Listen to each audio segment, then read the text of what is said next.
L'homme passe en moyenne de 15 à 18 ans de sa vie à étudier. C'est étrange parce qu'on sous-entend qu'après les études, on a acquis les connaissances requises pour commencer la vraie vie. Mais justement, à l'école, on apprend très peu de la vraie vie. Ça ne veut pas dire que ça ne sert à rien. Moi qui te parle, je poursuis encore mes études. Étudier, c'est bien et c'est même super important. C'est peut-être le système éducatif qui doit être revu.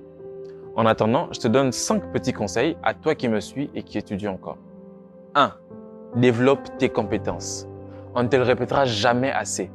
Avoir des connaissances sans avoir des compétences, ça ne t'aidera pas.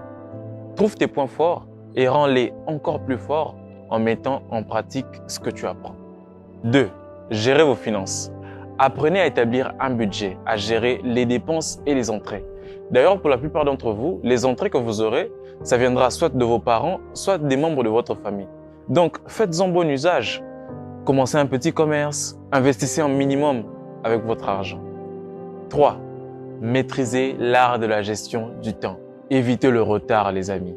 La ponctualité est un atout qui peut jouer en votre faveur. Apprenez à établir vos priorités, à planifier efficacement vos journées la veille et à maintenir un équilibre sain entre travail, études et vie personnelle. En 4, n'ayez pas peur d'échouer. Peu importe vos projets, peu importe vos plans, peu importe ce que vous voulez faire, n'ayez pas peur d'essayer. N'ayez pas peur de changer de direction, n'ayez pas peur d'essayer de nouvelles choses, n'ayez pas peur de vous lancer dans de nouvelles aventures. Essayez, essayez avec toute votre force, avec toute votre énergie. 5. Soyez exemplaire. Jeune, que personne ne méprise ta jeunesse, mais sois un exemple pour les fidèles, en parole, en charité, en conduite, en foi, en pureté. 1 Timothée 4,12. C'est vrai, j'ai sorti un verset de la Bible, mais être exemplaire, ça doit être un objectif. Visez toujours à être un exemple pour les autres et pour ceux qui vous entourent.